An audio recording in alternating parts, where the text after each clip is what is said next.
Hello, everybody. Welcome to the show. Another week of Brandon and Brendan, or Brendan and Brandon. I guess if we're going alphabetical, it's Brandon and Brendan. But we are back once again to talk more Seahawks football, and the season is winding to a close here. We've got one game left, one meaningful game left, and then it'll be on to the off season for everybody. And not less than a week after the Super Bowl, teams will be allowed to start re-signing their outgoing free agents. And then not too long after that, free agency will open up. And then not too long after that, you'll get to the draft. So things are going to start going pretty quickly here. But we got more stuff to say on it before we get further into this offseason. So I am joined by Brandon of the Hawks Nest. How are you doing this week? I'm doing marvelous, man. How about yourself? I am doing quite good as well. Thank you. So, last week we were on Brandon's channel and we were talking about some free agents that we had our eye on from other teams to fill our positions of significant need as of right now. And so we spent a lot of time talking about running back, tight end, left tackle, center, 5-tech, and cornerback. Because as of right now, those are the positions where we need a significant amount of help. And I think we covered all our bases there pretty good. But that does not tell the whole story. That only tells the really big part of the story. But there's more to building a team than just addressing those 6 positions. We need to concern ourselves with some of the other positions. So we are going to get together here and kind of continue on from where we were last week, going into some of the other positions where the Seahawks might be a little needy. So that sound good to you, Brandon? Sounds great. Let's go. Mm-hmm. Yeah. Let's just go ahead and jump right into it this week. Usually we do a little more preamble, but you know what? There's not a whole lot to preamble right now.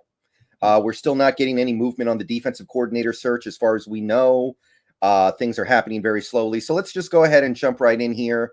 So I've got some positions on this team that I feel like need to be discussed, and I'm sure you do as well. So other than those 6 positions that we went over last week, what are some of the areas of this team that you're really looking at to improve?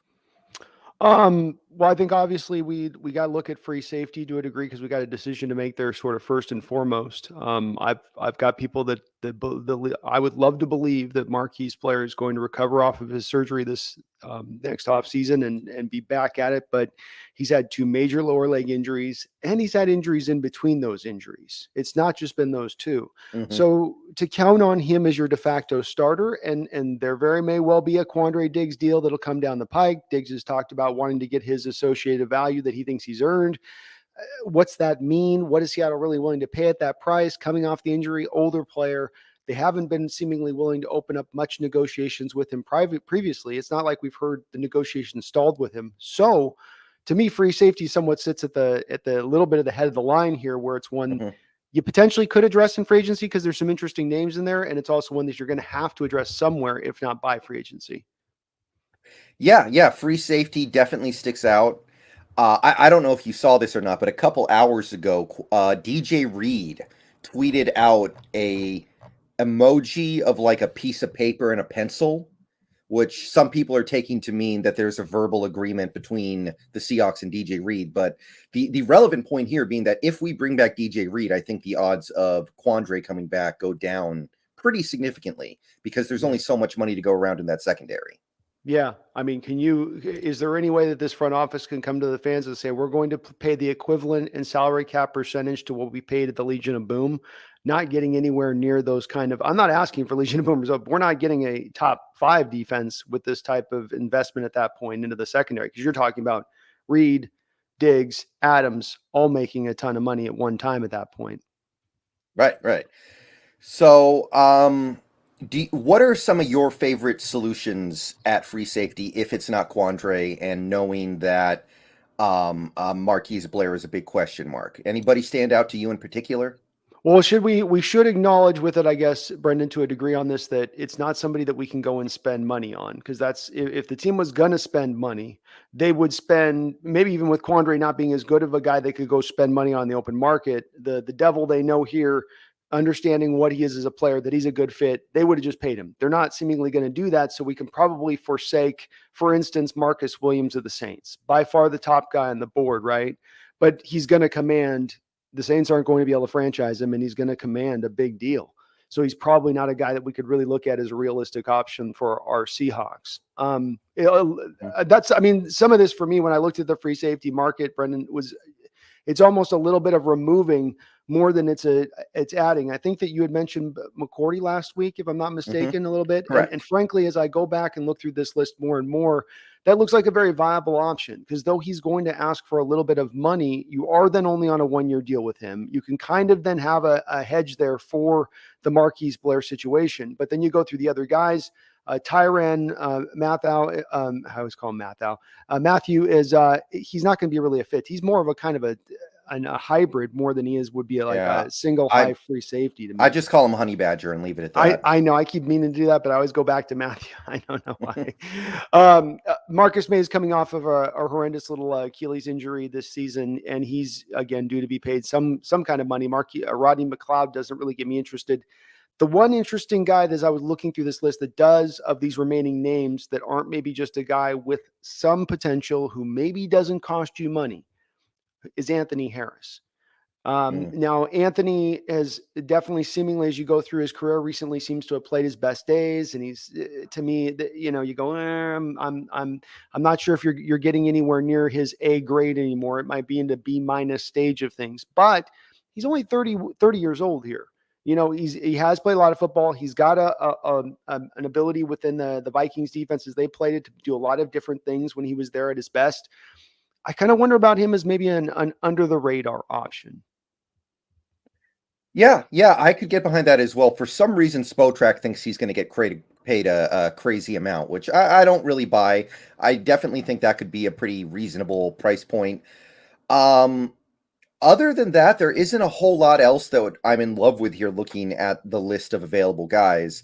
Not that this guy would be great or anything, but one idea that I kind of had was, if we get Sean Desai as our defensive coordinator, do you think maybe a guy like Tashawn Gibson wants to come over because he was a Bear last year? Because Gibson didn't have a great year last year, but he has had good years in his career. That's not a bad stopgap option either, I think. I as a stopgap option, because I think, again, that's what you're thinking of it as a little through the mold of being realistic. Like we said, we can't go Marcus Williams, so we're not really shooting to the moon. What are we maybe looking to do? Getting maybe a Bradley McDougall mold of player, so that then we can build up on the defensive line instead. Take the assets you might have put to Diggs. Now we've got that on a prime grade A defensive end, for instance. And that's what you'd be able to do with the Gibson would give you something that I think would be reasonably kind of close to that. I haven't watched a ton of his tape, but he's all right. He'd be all right. He'd at least be, I think, somewhat near to that kind of guy that we're talking about here. Yeah. I'm definitely thinking about guys like that, because you definitely don't want to spend a lot of money here. I think that, again, if you're going to spend a lot of money here, just bring back Diggs. Like, what he's going to be cheaper. He's almost definitely going to be cheaper than Marcus Williams or Marcus May, probably Honey Badger as well. He's going to be cheaper than Jabril Peppers, who Peppers will probably get paid a pretty big bag. Right. I agree. Other than that, once you get past those guys, it becomes pretty thin. Like you pretty quickly get down to guys like Daniel Sorensen, who's kind of more of a meme than he is a actually viable NFL player. You could go get Jaquizy Tart maybe, because I know the 49ers probably feel a little sick about him right now, but I don't know if they're actually going to. Yeah. I think they'll probably end up bringing him back in the fray. They've got to deal with their cornerback situation this offseason, and that's at the head of they don't want to create another hole. They've got Ward. Those guys have familiarity together. They'll probably just go with it again and let it roll at that point, in my opinion. Yeah, there are probably a couple of guys as well. Like I kind of like Curtis Riley. He's currently with Tampa Bay, but Tampa Bay's probably going to have a big old exodus this offseason now. So he may very well shake free. He wouldn't be too bad. And at the end of the day, my instinct is to address this position through free agency, because if you address it through the draft, the rookie's going to come in, and every mistake that he makes is going to lead to a potentially huge play.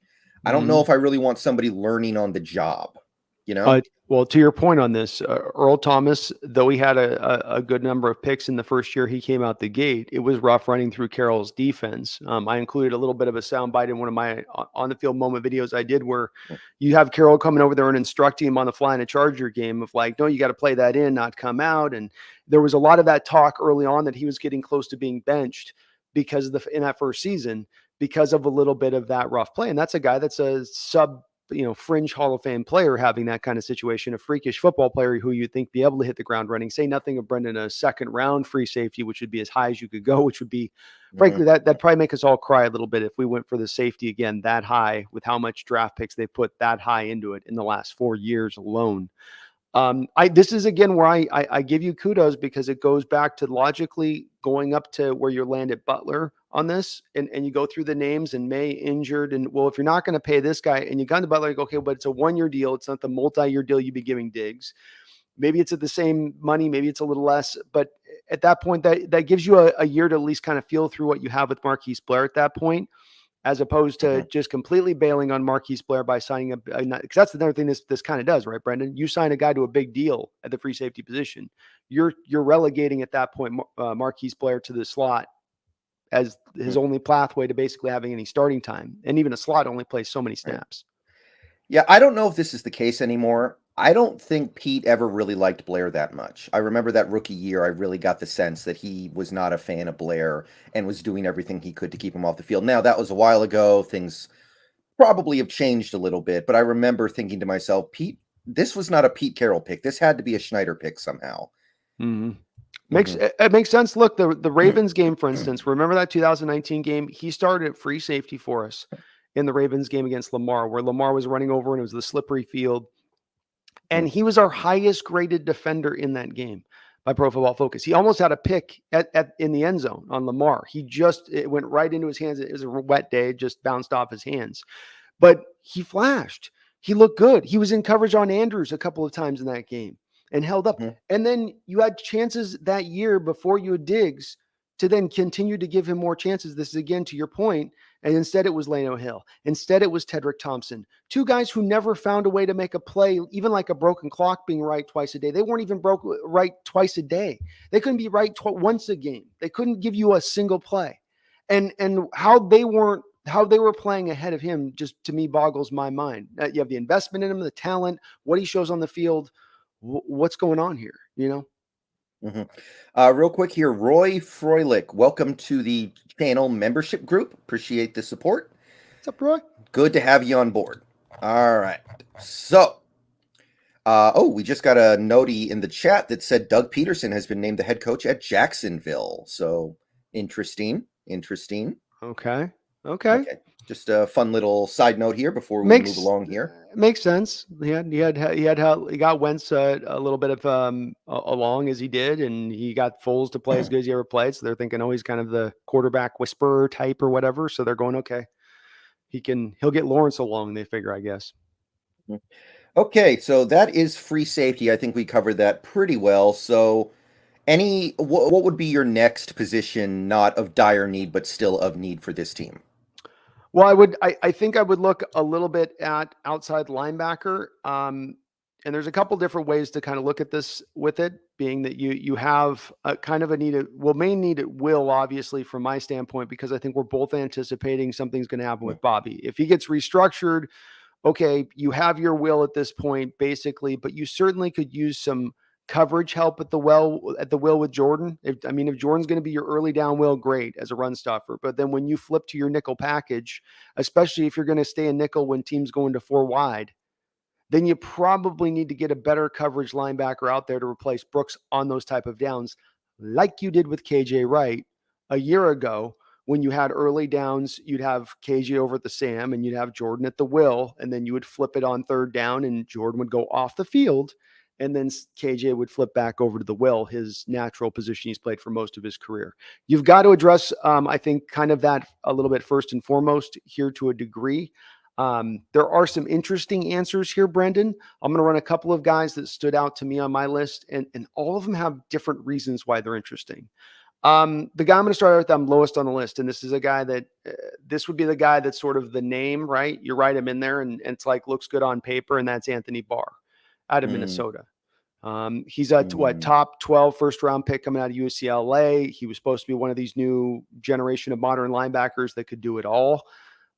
He's not been a bad player for Minnesota, but I think he's also been a little bit overhyped, even at his pro level, of how actually good he is. He's been kind of marginal, dinged up a little bit, but that's a guy that athletically fits the mold. He fits to what Carroll would look for in that kind of type of player. Not going to cost a lot of money, but he doesn't get me excited. That's the first name. KJ Wright's one that stands out because you can obviously replicate what you did last year. You and I will talk about, I'm sure, here at some point in this podcast, his recent comments on the Duger show and discuss a little bit of what that might mean as far as his potential ability to come back to the team.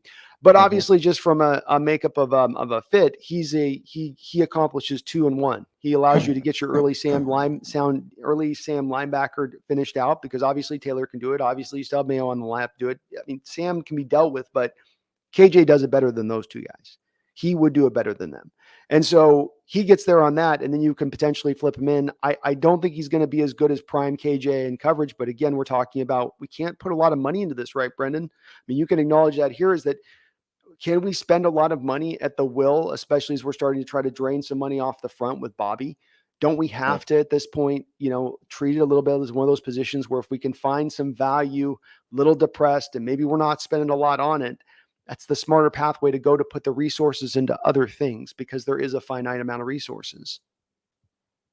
Yeah. I kind of agree with a lot of that.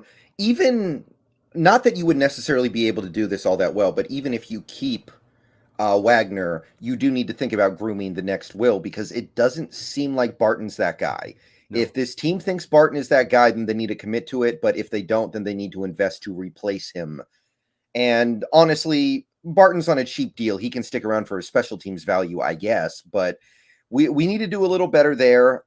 Barton, he wasn't awful when he came in for Bobby at the end of the season, but I don't think he did enough to make a lot of people convinced that he's going to be the guy now. So, yeah, I had the same thoughts with Anthony Barr and KJ Wright. I don't know what KJ Wright's going to command because there were a couple games in Vegas that I saw for KJ Wright where I think there was one game mid-season against the Chargers where they had to put KJ Wright out there in passing downs because they had an injury at linebacker and he was getting destroyed. Yeah. It was bad. So for me looking at it, KJ Wright going to be 33 before the next season starts. I don't know if he's really going to be able to cover the way that we need a will linebacker too, because that's what we're trying to replace in theory, right? You let Wagner go, Brooks goes to the middle, and then you get an outside linebacker who can cover. So you look at a lot of these guys, I'm not seeing a whole lot of guys who I believe are going to be able to cover all that effectively. That's what you just hit what I was seeing with the list. That's the thing that stands out about this free agent list is that there's not a lot of guys that can cover in space on this list that I trust or have even any sort of a smidgen of confidence in. Yeah, so I'll say this. I think this is something you could attack in the draft, and it wouldn't be that bad. I know bringing in a rookie to play coverage is kind of playing with fire. I know that. But it's going to be really cheap. You're going to be able to get like a guy in the 4th round or so, and he'll be making peanuts, less than $1 million. And then you'll be able to go forward with that and say, okay, we're going to put you out there in these passing situations. You're going to be in coverage. Let's see what you can do. And the thing to remember is you cannot get worse than we were last year. It is literally impossible to be worse at coverage from the linebacker spots than the Seahawks were last year. Jordan Brooks literally gave up more passing yards than every other player in the league except for Trayvon Diggs. And Wagner played a little bit better, but that was mostly just because he didn't get picked on as much. So because Brooks was there to pick on, he was easy to pick on, easier target. So I kind of feel like we could go to the draft for this particular need, or we could bring back the man, the myth, the legend, Malcolm Smith. Super Bowl I MVP. saw he was on there. A mere 33 years old. He's Yeah. the ageless one.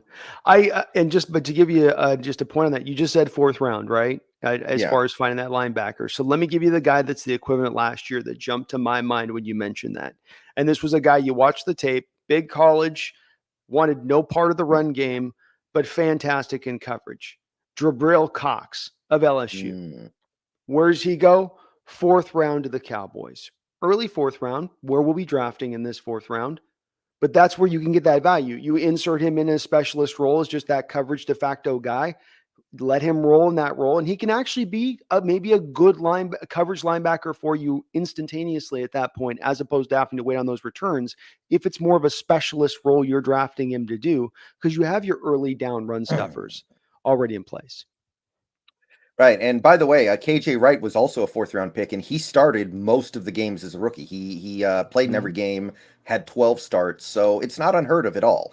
That's a position I feel like you can slot in as a rookie and make positive contributions a little easier than something like the last line of defense at free safety or left tackle. I think linebackers can kind of just slot in and play effectively as rookies. Especially our defense, Brendan. We don't have a lot of moving parts going here. If you see this, do that. If you see that, do this.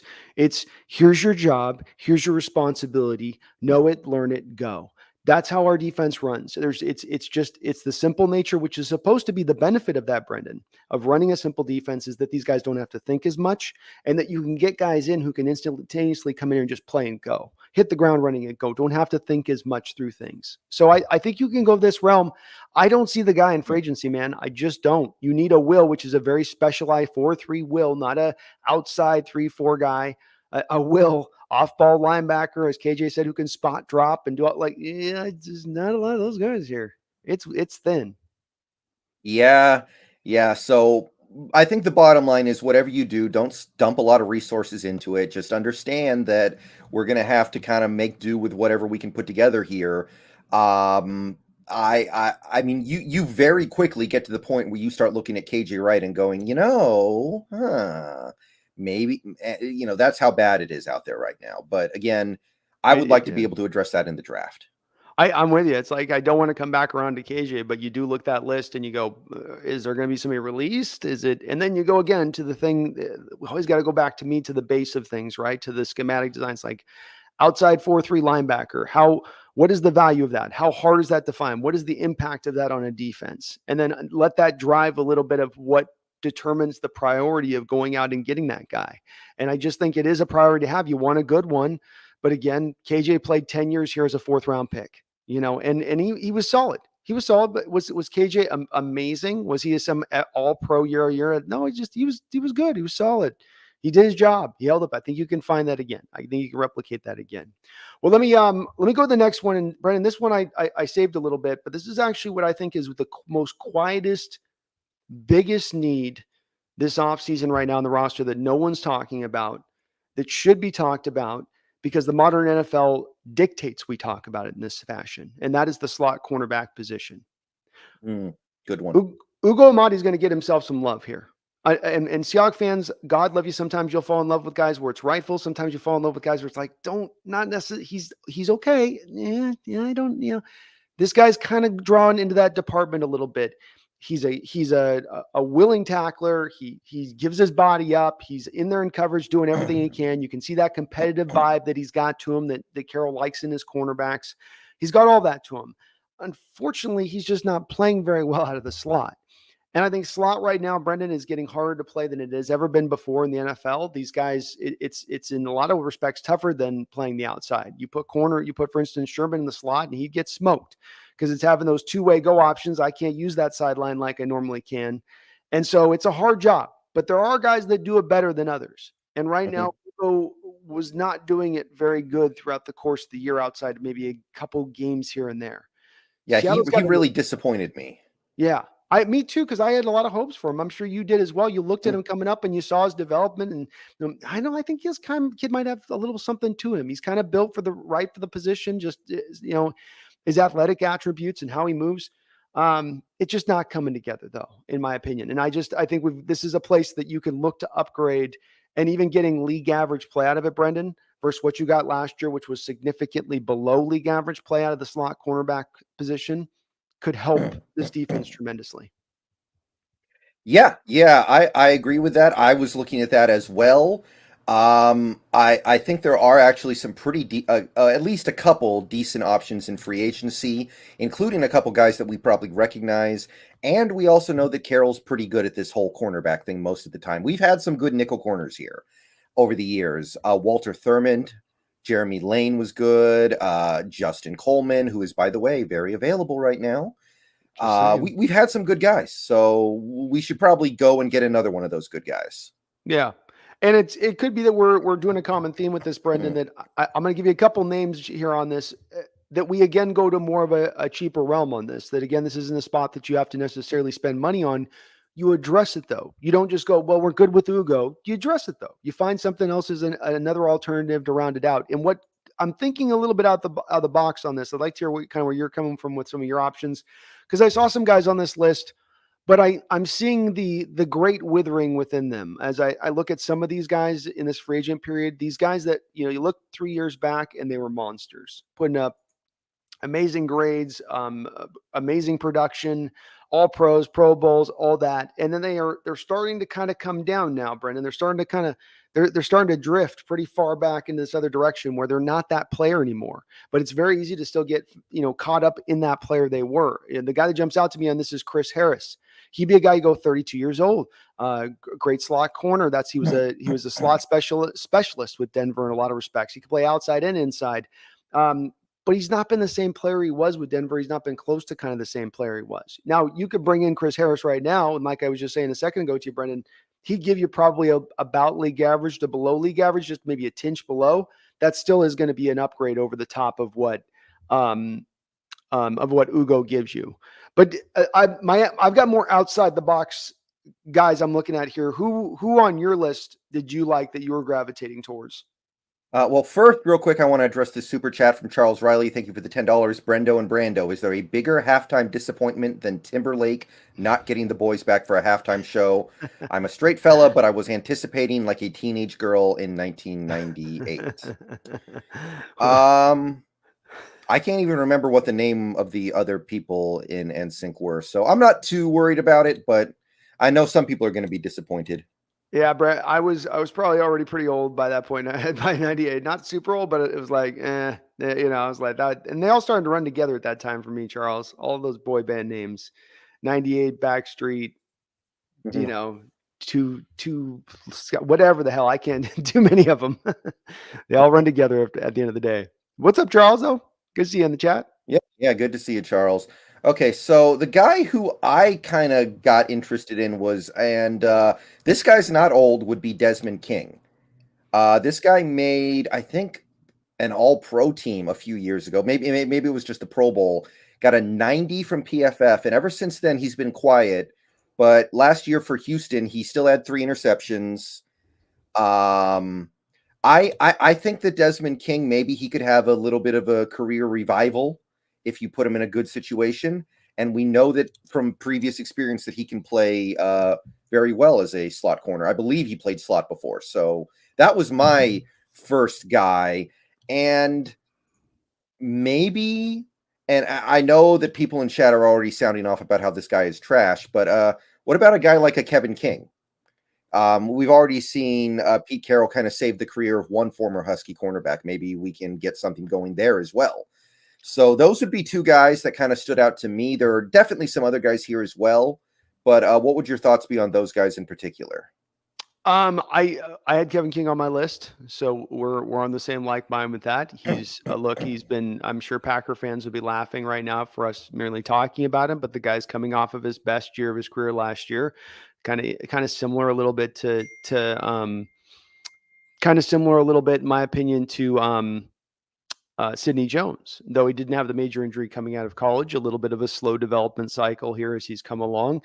a guy that, again, with his history like Sydney had it, playing a lot of zone, going back into Washington, he would be a fit for this defense to me. Now, he might be more of that outside mold guy you're doing, whether or not he could play inside, because he is a little bit of the 6 foot tall. Who knows? But that's what I was thinking with my list too. What about having a guy that maybe we can try in both of those two spots if he can do kind of both? So I like King a lot. I'm a little bit out probably on as much Desmond because of the fact that he's in that withering state, as I was talking about, as I was looking at him, seeing in that. Though I'll say this, he takes away 3 interceptions last year. One of the big problems you had last year on your defense was an inability to turn the ball over. And it's got to be one of the bedrocks of this defense. It needs to be a necessity in a lot of respects. So at least he's playing for Houston, man. You got to give him a break. He's playing for Houston. And it's a Houston team that's playing from behind a lot, not being given a lot of opportunities to have the ball thrown their way. So he's making, hay while the sun shines at that point, which is good on him. And look, he hasn't been bad. Again, we're talking about any of these guys we're speaking about, Brendan, all will be superior to what we're getting out of Hugo Ahmadi and are not going to cost a significant portion of cash to bring them aboard. It just takes a little bit of imagination here on the Seahawks part to understand why you need to do this. An imagination they had a couple of years ago. You mentioned they had Walter Thurman in their back pocket. They had Jeremy Lane, I think, on the roster, maybe even at the same time at that point, and they still brought in oh my God, I'm blanking on his name. Tampa Bay Buccaneers dad. The free safety's father, Winfield Sr. Oh yeah. You're right. They still brought him in, and now you got to understand that time Winfield was a guy with the reputation of being at that time the best slot corner in the game, the best tackling corner in the game. He got released. He got released, and it wasn't like that point. Walter Thurman, Jeremy Lane. These weren't names at that time. Nobody knew who these guys were, but that was because you had stacked your roster up with them. You didn't just try to go to the just good enough. You found a way to really try to fill it out. A couple $1 million to bring in one of these kind of guys, I don't think is too much. I've got 2 other names for you. One is Juan Williams of the Niners, guy who's been, I think, a very good slot corner for them the last couple of years. Boy, did Cooper Kupp take him to the woodshed in that playoff game. But with that said, I think he's been overall solid for them. To even a couple of years ago, he was darn near spectacular in his play out of the slot for them when they were on that Super Bowl run team. He's interesting to me. And then Darius Williams of the Rams, who is an outside guy for them, but 5'9" guy, super uber athletic, can really move around out there. I don't know if he's not going to maybe command some big time money this offseason, but this is a big question as we stand even with DJ Reed right now, right? What is the 5'9" outside cornerback make in this NFL market now? What is that going rate? Because it seems like it'd be just a little depressed because 6 foot corners have become so commonplace. Yeah, I kind of feel like we also need to remember here that we do have Trey Brown in our back pocket who can play outside and inside. And very true. We don't totally know where he's going to fit in yet at the end of the day, but he's probably not going to miss the whole season, and he's probably going to be able to continue. I don't think his career is over. So we do have that. We do have some other guys who are kind of interesting. I know you kind of like John Reed as a future slot guy for this team in some capacity. So that being said, I wouldn't mind going out and getting somebody like you were saying. Could I tempt you with 29-year-old Justin Coleman coming back, by the way? Yeah, I probably want to do one of those NFL teams where they work him out, and then the team can put the GPS unit on him and see if he's not lost a couple. Because I'm that's my wonder right now is why is this guy coming from a place of being big, given that big contract? Did he even play last year? Was he even on an NFL roster? Yeah, he was, I believe, playing for the Dolphins. Let me check that to be sure, but I believe he was on the Dolphins last year. I think, he had 2 interceptions. He only played 380 snaps, but he did play. Okay. I mean, again, and the Dolphins, here's the thing with that. Going to the Dolphins, they ran that a much more different scheme than what we ran. So he comes back to to a scheme that fits him, different than probably what the Lions were running that he signed his free agent deal. I know they had him playing slot there. I watched a couple of Lions games, by the way, when he went there. I know that sounds funny, but they were on TV for whatever reason. he did pretty good. He had a couple of games where he really balled out for them from the slot and was like the best defensive player on the field for them at that time. So I'm open to that. Again, none of these options cost a whole lot, Brendan. None of them take a lot of risk out of our pocket. We don't have to put multiple years bonus money. We could have just basically take kind of flyers on these guys. And if that's the case, let's do it. Let's add what we can and then let the cards fall where they may. Especially too, because if you do go get the guy in free agency, and any of the guys we're talking about, Brendan, if we're able to get in free agency, it's one less thing that you then have to go address in the draft. And if you can go into the draft with less things you have to address, you're more likely to pick the best player available on the board rather than going for what's a need on the team. Yeah. That same year we went after Winfield and had him on the team in training camp. Didn't we also bring in Trufant for a little bit and then he ended up not making the team? Was that the same year? No, Trufant was there the previous year as the slot corner. So they kept him on as sort of the end of the guy. He came on, played slot in it was 12, and then 13 in offseason you brought in during the Super Bowl year. You brought in if I'm remembering this right, then you brought in Winfield that offseason. Okay. All right. Okay, that I think you're right about that. Yeah, I couldn't remember if Trufant did play that 1 year under Carroll, for a couple years under Carroll, but he wasn't here for the Super Bowl, right? Yeah, because I did the Patriots Seahawks game as part of my Great Seahawks Moment video of the 2012 one, where Russell finished it to Sydney, and that one I remember seeing the video of that where Marcus was on the field as the slot in that game, but the next year he wasn't, so I know he wasn't on the Super Bowl team. Yeah. Okay, so that is Will linebacker, nickel cornerback, and free safety now. So those were three significant but not massive needs for this upcoming Seahawks team. Let's jump to another position. What else you got on the docket here? I want to talk about right tackle. I'm worried about the right tackle, Brendan. And right tackle's keeping me up at nights. I feel that. It's kind of we are playing a dangerous game at that position because you've got this UDFA wonder kid, Jake Curhan, manning the spot, and everyone's kind of excited. But if it falls through, you've got absolutely nothing behind him right now. You got no Cedric Ogbuehi.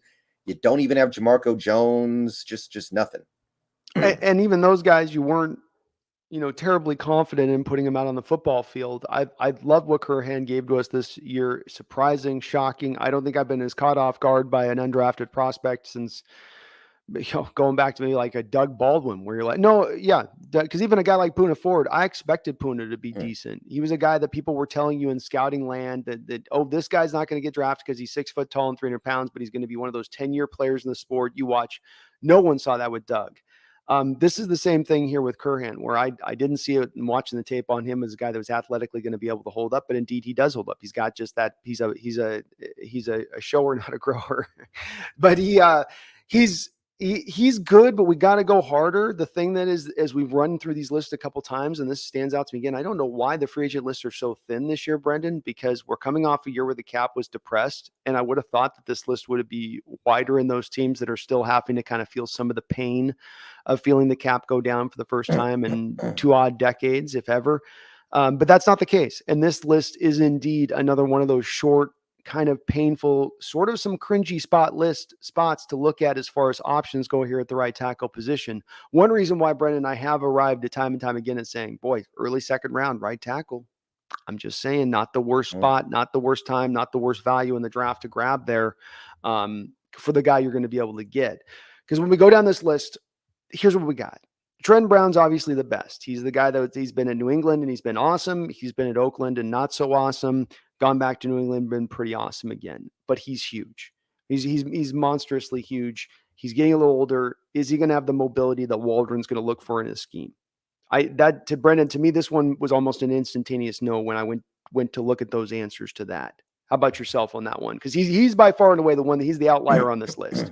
He is the one you go, okay, are you willing to put your pocket? We're talking about opening our pocketbook first and foremost for offensive linemen this offseason. You and I have talked a lot about that. Here's an offensive lineman who's the best at his position, at a position of need in free agency, and you're saying no. But do you land in that same place? Oh man, you see that's hard because Brown is the best right tackle in free agency. So if anybody's going to get a gigantic bag at the position this year, it'll be him because all the teams that really need a right tackle are going to be driving up the price for him. Mm-hmm. So I think that would be pretty tough to pull off. Unfortunately, what I really wanted, I didn't necessarily need the greatest player ever at right tackle. I just wanted somebody who could push Curhan, somebody who could get in a competition with him and made the best man win. Yeah. So I was looking at this list. There are not a lot of great options there. Like I think Mike Remmers has been toast for 5 years. I don't know how he's still in the NFL.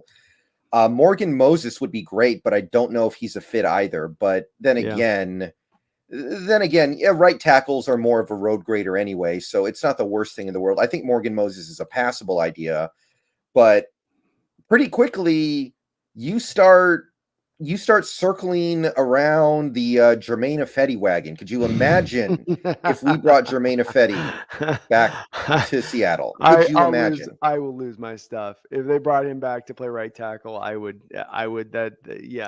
go crazy on that one. I don't think I could take my sanity. Couldn't take that. Even the Bears knew not to play him a right tackle, which he played right tackle in that game we played. And then Dunlap goes off in that game, and everybody's like, Dunlap's back. And it's like, no, he's rushing against it. Jermaine Ifedi. that's all that's happening. He's just getting Ifedi love. I have one idea for you. Okay, I got Dallas, one too. Okay, the Dallas Cowboys, they're over the cap. They got to cut some people to get under the cap. One of the guys who is, I follow a couple Cowboys channels on YouTube. Mm-hmm. One of the guys that people are going after, who they think is going to end up on the chopping block, Lyell Collins. Yeah. That's a guy who might not command the big money. He might command some decent money, but you could maybe go get him and say, okay, may the best man win. You've got a UDFA second-year player to beat out. If you can't beat him out, then you really are washed up already somehow at whatever he is, 27 years old, or he's young. Oh, he's very young. And he's had some off the field stuff here and there a little bit with them. I think he got suspended for something. And then of course the guy who knocked Laramie Tunsil off the worst draft day news breaking on draft day to harm your value of any player in NFL history, right? Because it literally gets leaked. I think the day of the draft, the guy's going to be a first round pick, that he's part of a murder investigation into a girlfriend at the time, which he was eventually cleared of. But never really, I think, even a suspect, just a person of interest in the whole situation. And it put him down to like a 7th round pick, and Dallas jumped. Good on them. Which that drove me crazy, by the way. Like, why wouldn't you just, if you could get a 5th round, you get a 1st round pick in the 5th round who might come back to that, they find out, hey, we didn't know for sure anything at the time. We just drafted him and thought we could get it. Isn't that worth a 5th round? Like, they got him in, like, I think the 6th or 7th round. I was just like, why not just, unless you know he was like there at the scene, like he's on camera or something. I don't know. Maybe a chance. Collins works great for me, Brendan. Yeah, didn't Maurice Claret get like a 3rd round pick, even though he was like, I think there was a thing where like he was basically doing the O.J. Simpson white Bronco chase, and the Broncos still used a 3rd round pick on him, I think. Oh, he was a UDFA, by the way. Lyell Collins did not get drafted at all. I just looked it up. See, to me, it's like, I know you're worried about the fans with the blowback and PR and all that, but I mean, 1st round, he was a beast coming out. I mean, a beast. And you could see that, like, guys that big don't move like that. And you don't have an opportunity to get guys like that very often. So, hey, if he's out there in free agency, pounce, jump all day. And again, like you said, he's not going to be paid the Trent Brown prices, because of the fact that he does have a little bit of some question marks that go outside of what he does on the football field. Mm-hmm. All right. So was that your idea as well, or did you have another one? I had one more. Is just a competition it's not sexy, but it definitely is one that would at least give you a little bit of competition at maybe of a cheaper rate. And that would be Dennis Kelly, the Green Bay Packer right tackle. He's had a decent amount of run with the Green Bay over the recent span. Again, more of a journeyman type, not a guy that maybe is going to get a lot of people interested or excited, but a guy that you could bring in on a deal somewhat even lower than what you paid to a guy like, to me, Brandon Shell, but who could give you some decent competition over at their right tackle if you see yourself not able to draft it because you want to draft a center instead, or a left tackle instead, or whatever. Maybe another safety. But that would be my one interesting. He'd be just I think he'd be at least an average, league average type right tackle he could give you if you brought him aboard. Yeah, and I think that would be fine. I just want somebody a little better than what Shell would be, because what may end up happening is that we bring back Brandon Shell to push Curhan, Very and much. it's not a terrible idea. I just, it's not very, there's not a whole lot of upside there. Yeah, agreed. I mean, Shell is what he is, and again, he doesn't fit Waldron's scheme. He's had some injuries, worn down both of the 2 years he's been here. There's just not a lot there with him for me on that. I don't doesn't do much for me on that. Yeah, and by the way, not that I think this is overly likely to happen, but if you really want to go crazy at right tackle and really make that monster investment, one of the many players the Saints might have to find a painful way to part with this offseason would be Ryan Ramczyk, because they're up you know what's creek here, and they need to buy a lot of paddles. They need a lot of paddles to get out of that. So don't be surprised if somebody like a Ryan Ramczyk shakes free and you're like, how did that happen? Well, if you watch my channel, you know how it happened. That's right. Keep tuned, folks. Hey, those are the kind of deals you like to get, right? Where you get a player who a team's not letting him go because he can't play. Team's not letting him go maybe because he's making a little money. Team's letting him go because they've gotten themselves into silly cap shape because they were in go for it mode for years. That doesn't mean there's anything wrong with the asset you're taking aboard at that point, and he would help. He would be a huge upgrade over anything we've had at right tackle. Oh my God, Brendan! If you had brought in Ryan Ramczyk, when was the last time the Seahawks had a legitimately good right tackle? I mean, Breno Giagamini was not average, is not good, right? And maybe he was average on his best day, but I can't think back to Locklear. That Pretty good. Good and good only really for 2 years, by the way. And he wasn't great for like a long period of time. But that's almost, we're getting, near 20 years since we have had a great right tackle over there. I know it's not a highly needed position. It's the little bit of the redheaded stepchild on the line at times, but that'd be great. That would certainly be a swing for the home run fences type move there for it. All right. So I think that's a pretty good roundup of right tackle. There isn't a whole lot out there, guys. If my guy Daniel Falele is there in the second round, I may be unable to turn that down, despite the fact that I do like Curhan. So we'll talk more about that when we talk about the draft. Yeah. And Falele is such an interesting prospect too. People see him getting pushed a little bit in these deals, and it's like, guys, come on now, Senior Bowls. Can we? I need to put a warning track out there real quick, Brendan, because there's going to be people watching these Senior Bowl practices and tape and doing all of their takeaways. Don't forget this one little fact, just this one little tidbit. LJ Collier got drafted largely by the Seattle Seahawks because he had a 90% pass rush win rate in Senior Bowl practices. Not the game, practices. So don't take some measure from these practices, take some eye test stuff away from this, but don't ever let it overweigh the game film. Sorry, just want to get that off my chest. Well, I think the Seahawks love the Senior Bowl more than any other team. They love a lot of things more than any other team, actually. I think they use the Senior Bowl. They use a SPARQ, SPARQ. They use these things that a lot of other teams don't seem to value very much. Yes. Oh, they're very much into the athletic profile is very much something that you can apply to the front office and their scouting department, how they go after their players, is they look as much for profile and in the profile as in the potential for them, sometimes more than it is what the game film is showing them in flashes. Okay. So that's a pretty good roundup of that. So at this point, in my opinion, the next position, the only remaining position of like significant need at this time that we haven't gone over yet would be 5-tech. And we went over 5-tech a little bit last week, but I think we got to keep it going here because basically all we've talked about so far is Clowney. But looking at 5-tech right now, we've got Kerry Hyder, and Kerry Hyder's good. He's cheap. He can stick around, but you definitely need more. You need a 5-tech who can generate some push in the pocket as well, pressure. So Rasheem Green's on the way out. We may re-sign him, but I think a lot of us are hoping we don't.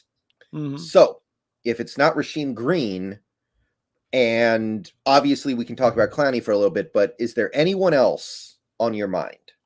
Well, of course, let's make sure we got people clear on with 5-tech, because 5-tech can technically be either side, but on defense, the 5-tech is going to tend to be the Leo. It's going to be the blind side rusher who's aligned outside the shoulder of the tackle. The other side defensive end, especially on early base downs, is going to align in the 4-tech, which is across from the right tackle, up over his head, not on his outside shoulder, but over his head. So you need a certain, again, I know to go to this athletic profile type, but this is the way Carroll runs with it. If you look at Chris Clemons, who Carroll went out and with Schneider made a trade for initially, this is the type they look for in that Leo. Okay. He's going to have a little bit of size, good length, great get off, excellent bend. You're looking for these type of components in the guy that you want to apply out there. Now, obviously a guy like Dante Fowler, for instance, would fit your prototype mold for what you would look for out there. But Fowler sums up to me, Brendan, a little bit of what I see when I go through the Leo or through the 5-tech, list of options here, which is that they're thin or guys that have been underperforming or guys that have huge question marks, say nothing of not being able to perform. And this leads me a little more to a road of feeling like, man, we might have to go more into, you get through free agency, you maybe get if we can't get a Clowney type, you get another guy somewhere from a place like maybe a Hassan Reddick, type that you can take. We can talk about him because he's another guy that kills a 2-for-1 situation because he can do a lot of Sam stuff on early downs.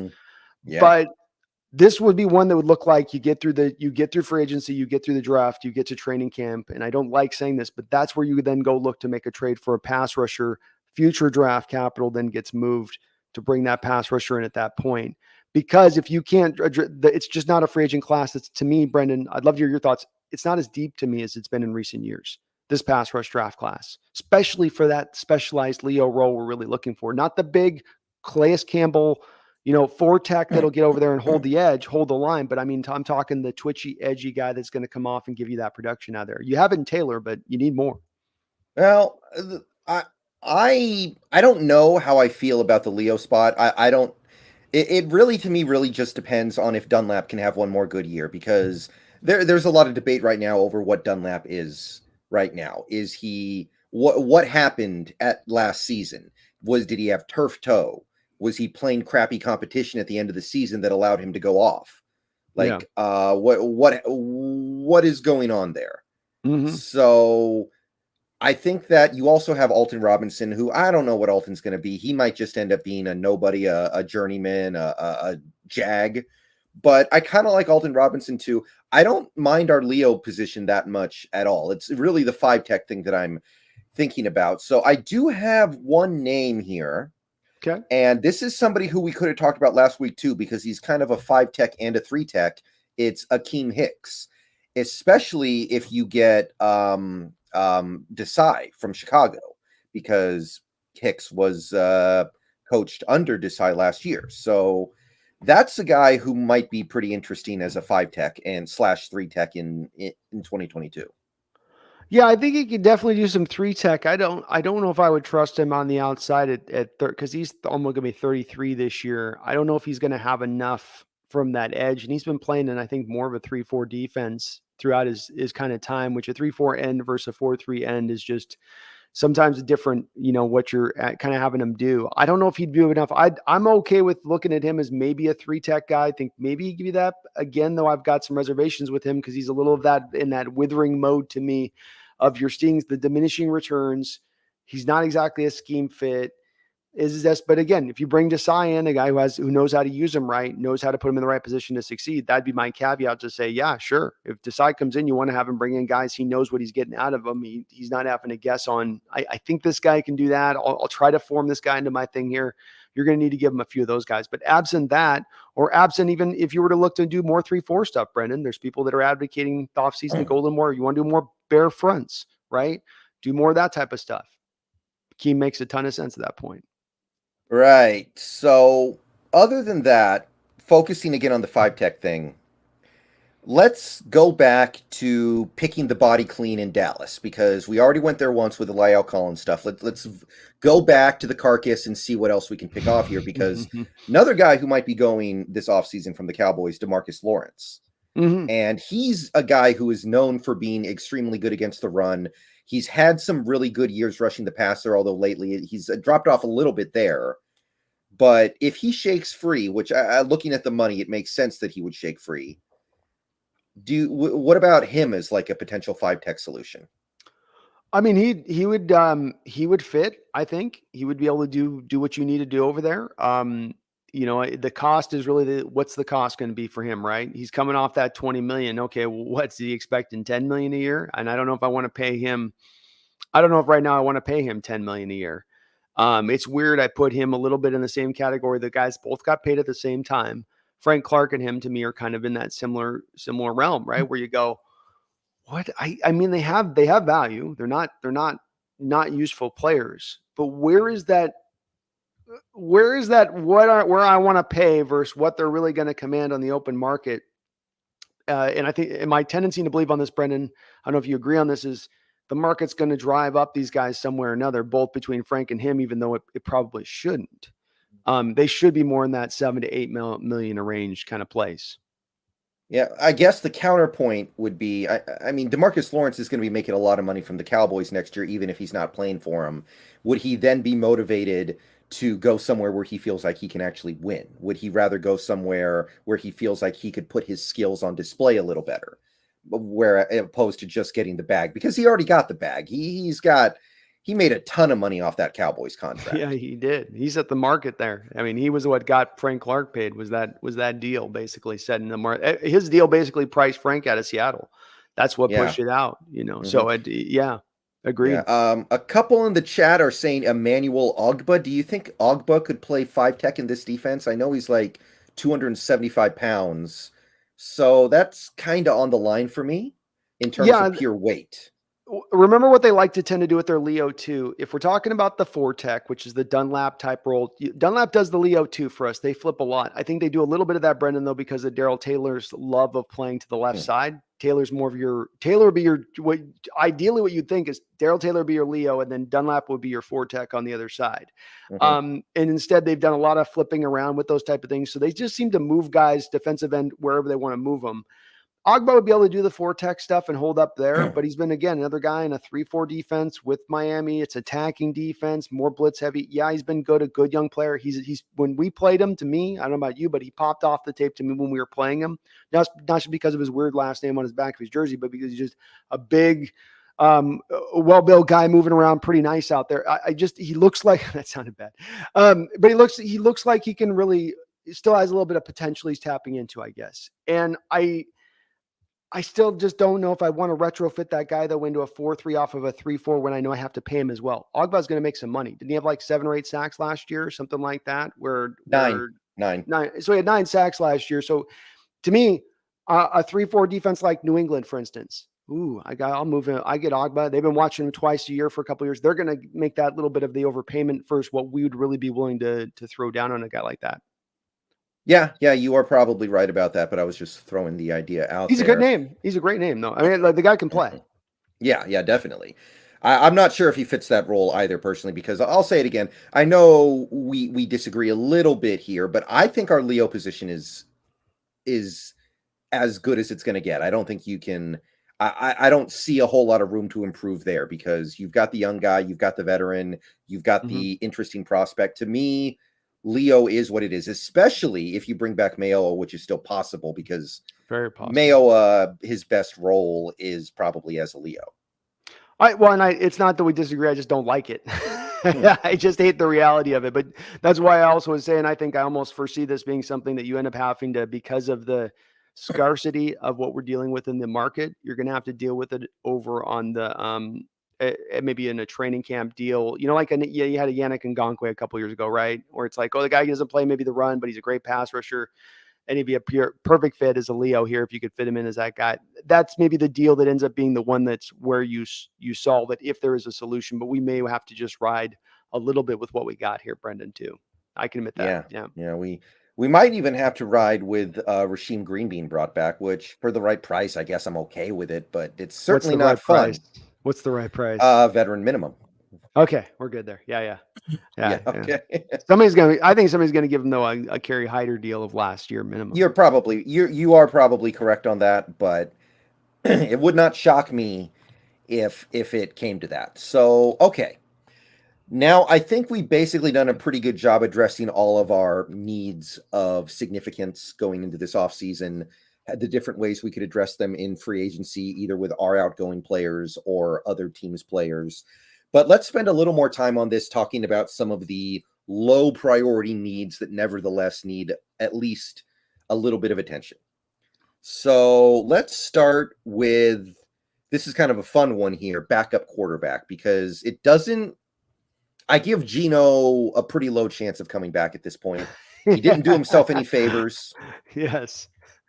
So let's talk a little bit about backup quarterback. I know it doesn't really matter that much, but it could matter. It mattered last year. And honestly, I don't think Geno played that badly. I know it kind of became trendy to hate on Geno, but I don't really know what he was supposed to do other than what he did. So I'm not anti-Geno, but at this point, it probably is best served for us to go get somebody else.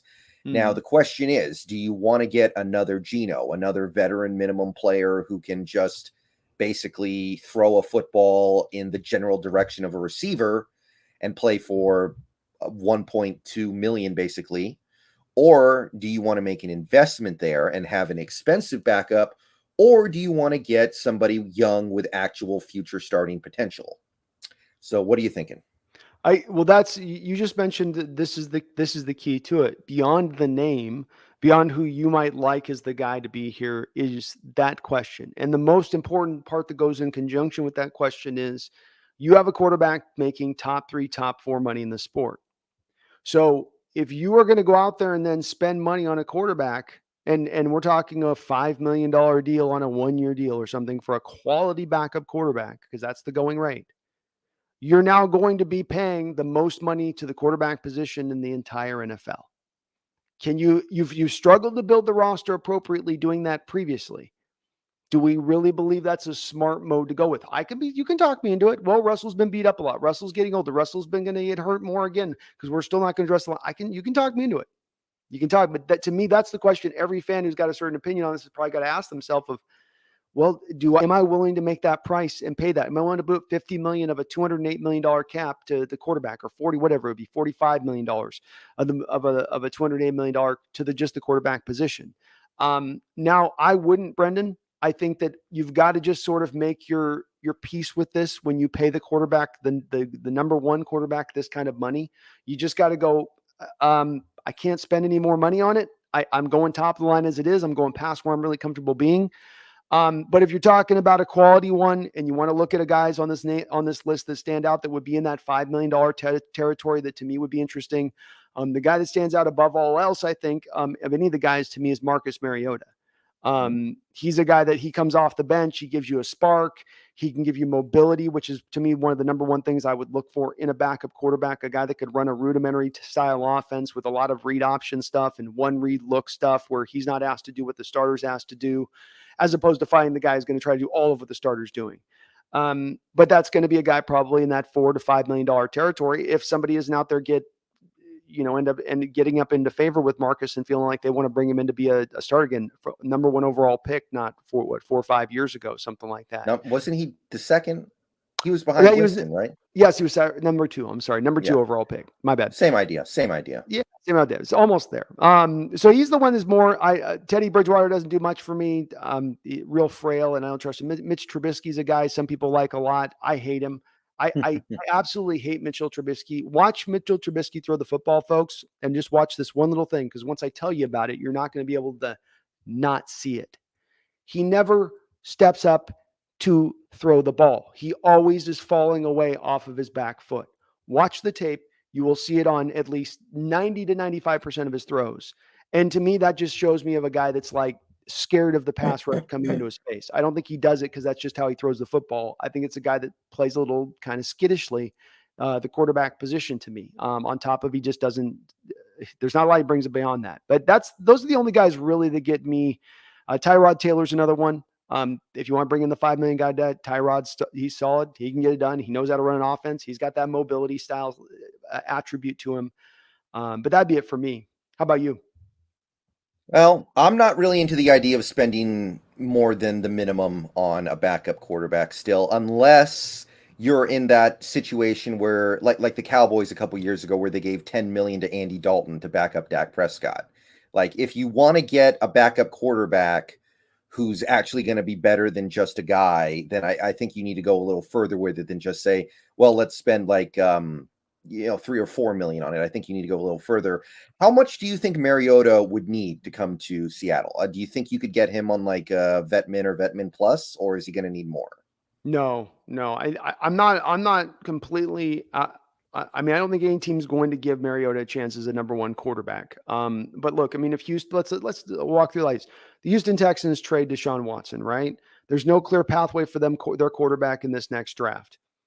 Does Mariota make some sense there? Is their number one on a 2-year, $25 million deal, $30 million deal? I mean, there's a couple teams like that who could look at him and look at this draft realistically and be smart in how they look at this draft, with the quarterbacks being that the top end talent isn't there with these quarterbacks. You are going to draft a guy who's going to break your heart if you pick a quarterback in the top 20 picks in this draft. So if that's the case, and you got a Mariota who they could look at Mariota and say, if this guy was in this draft, he'd be the number one quarterback in this draft, flying away with it. And he's got injury history and all that. But that, to me, some team to me, Brendan's going to talk themselves into it. So if you could then get him off of that to a one, if there isn't that excitement out there or want for him, then to me, you're looking at a 1 year, probably $5 million deal for him. I don't think you're anywhere near the vet minimum for a guy like Mariota. Yeah. I mean, that would be one way to go about it. That is probably one of the best options you could do if you're willing to pump a little bit of money into that backup quarterback position. And you know what? Not that we would ever do this because we're not creative enough, but Mariota's the kind of player you could throw in every now and then in like a package to like take the defense off guard. I think Oakland did that last year a little bit. Yeah, 100%. And look, you talked about on the stream, I think a couple weeks ago, or we were on your channel a couple weeks ago talking about how much space they could really create if they want to create all this space. And if you are totally going all in on this season, and they're not just, it's not a bunch of like politician talk on the campaign trail that they're telling us now as we go into the offseason, but something that they truly intend to do. That's the case. And you do want to make sure that all the ranks reinforced and stuff, right? Well, jingling and jangling a few $5 million bills out to get yourself set at the backup quarterback position so that your aging, mid-30s quarterback has some protection behind him that's not Geno Smith. It wouldn't be something that I would be angry with if you were in that all-in mode. If they went, though, the half measure, though, Brendan, and he eats up some huge portion of the available space this offseason because they're not willing to squish and cram as many contracts as they can into that salary, into that cap, then I would be mad by it. That would perturb me. Yeah. And I kind of said this before in live streams, but if you want to do something that's actually better than Geno, you need to be willing to make a pretty big investment into it because honestly, Geno was not particularly bad last year at all, I don't think. No. His QB rating was, I think, identical to what Wilson's ended up being. I think they were both at about 103. So, yeah. I mean, yes, Geno held onto the ball too long. Geno didn't get it done at the end of some close games, but you can say all the exact same things about Wilson. At the end of the day, Geno played in some really unfair circumstances. He came off the bench cold against the Rams in prime time. He had to play back-to-back primetime games against good defenses, one in Pittsburgh. Like, if you want to get somebody significantly better than Geno, you do have to be willing to make that pretty fat investment in a guy like a Mariota. If we decide to go the other way and just try to get somebody who is alive and will play for the vet minimum, and that's about it. Yeah. My favorite is actually Brent Hundley. I've always kind of liked that guy. He has a little bit of experience in the NFL. I think he could do what Geno did, basically. I think he could just be a warm body who could take snaps and hand the ball off and throw the ball to an occasional open receiver. That's one of my favorite vet min options. I like Brett Hundley, but your point's salient about what the expectation level needs to be from the fan base. If it's two roads. Road A is veteran minimum. Road V is you go and get a Mariota. You go get a good backup. If you take Road A, though, you can't quibble about the results you're going to get. Because road A is what you get from Geno Smith this year. And let's give Geno some room here. I'm not going to back the guy up on going on the highway 190 miles an hour and doing his crazy stuff with that. But hey, he played against 3 top 10 defenses, I think, in the time he had to play. Weren't the Rams, Saints, and Steelers all pretty good defenses this year? The Rams defense was average until they got Von Miller. But he came off the bench cold, and he played better than Wilson was playing in that game, if we're being straight honest here. Yeah. And then, he had to go into Pittsburgh, and the Pittsburgh defense at that point in time was like top 5. It got a little worse because they lost some players as the season went on. And then you had the Saints, and the Saints had a really good defense too. I mean, Tom Brady couldn't score against them. So what chance do you have? And then he goes against the Jaguars and dominates the Jags. I mean, so like Geno gave you got to understand what you're seeing, that not you, but I mean, the person who might think, oh, Geno should have played better. No, that's what, if you choose road A and you go veteran minimum because you're paying your quarterback 1 top 3 money, then that's as good as you're going to get going road A. That's why you saying that initial part, it's really about that decision about, do you want to go hard or do you want to go soft? And if you go soft, don't get angry if it doesn't give you the results of if you had gone all in on it that it give you. But that's the choice to make, really. Right. Okay. So a couple other names here that are interesting to me would be Colt McCoy, just so we don't actually have to play him. If he's on our team, he can't be on another team. Well, what I was going to just check on this. I want to see what he made. So he did. You want to talk about veteran minimum? He only made 1.2 last year. Yeah, literally the veteran minimum. That to me is the bet, and that is a stark improvement over Geno to me. Even that's a guy that's I would never want him starting football games, but I mean, at least it just as a guy, if I get him on a veteran minimum deal, yeah, I'm okay with that. And again, he's beating our ass twice in a row, back-to-back years. I'm good with that. I don't need to see that show again for a 3rd season. Oh, now look out. Now he's with the Jets. No, this was a dub. This was a win. Speaking of the Jets, how about the homie Mike White, the guy who led the league in passing yards for 1 week last year? I've got a guy who's telling me that Mike White in my chat, who comes in and keeps telling me that he's the best quarterback that ever was. Watch the game. Just check the tape. Just check the tape, bro. And I'm like, yeah, he'd be okay. I mean, he's all right. Again, for me, Brendan, I look at it and I go, none of these guys are going to take us anywhere, right? Like I always go to the John Clayton school of this thought when it comes to backup quarterbacks, that a quarterback's a good one is going to get you to a 500 record in the games they play.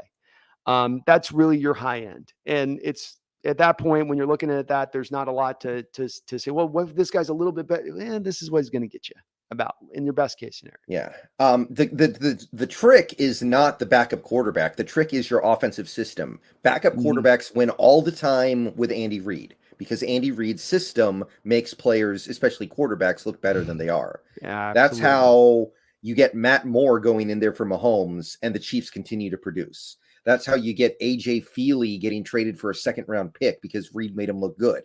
That's how you get Donovan McNabb getting propped up his whole career, and then as soon as he leaves Andy Reid, what happened. So, I mean, Andy Reid turned Michael Vick into an almost MVP. That guy couldn't throw a forward pass in Atlanta, and then suddenly he almost won MVP. Like, that's the trick. It's not who the backup quarterback is. It's about your system. So if you want a better backup quarterback play, build that up. It's what you'd seek out of every offensive coordinator you're bringing in. What Waldron had it supposedly the head of what he was bringing skill set wise here, which is that you are able with your designs to create easy plays for your quarterback, your easy completions, to get them into rhythm, to get them flowing. Not every play has to be hard, or it's first read, second read, third read. Oh, back to first read, scramble around. Sometimes it's just back foot. Throw it over here. Guy's going to be wide open because we've set up the previous couple of plays to go this direction. Just trust it, okay? You trust? I trust it. Okay. Well, it was there. That's what Reid does in his system, is he creates everything built in, and it comes from Holmgren and back to Walsh, which is to make it easier on the quarterbacks. You know, they look like it's harder because they're making more throws in these type of systems, but it's actually making it easier on them because of the way what they're doing and setting the stage beforehand, which we've not done as much, Brendan, here from an offensive identity standpoint recently. It's been a lot more of, we're going to make this hard on you on every play, Russ. Every time you're dropping back on every play, there's not a lot of easy completions here. You're pretty much going to need to find the 25-yard route down the field and then scramble around, and that's the welcome thing. Right. Real quick here, Charles Riley, thank you for the $5. I want the tech where Jamal Adams is a little more than worthless.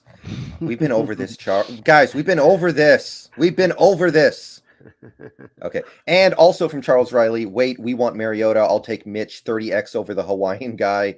Look, you don't want to be the team that has Mitch Trubisky on your roster because everyone's going to make fun of you. Okay. Plus, it's not just the Trubisky thing. No, it's not. And I have these quarterbacks get stuck in my craw too, admittedly. So Trubisky might be just fine, but he just, for some reason, watching him play, just it's nails on the chalkboard for me, Brendan. Mm-hmm. Yeah. My best friend is a Bears fan. He was not happy on that day in 2017. I'll tell you that. Oh, dude, with all the guys that are available on the board and knowing their history of quarterback need, I'd be pretty mad too. Okay, so that's basically the backup quarterback position. I'm totally fine with.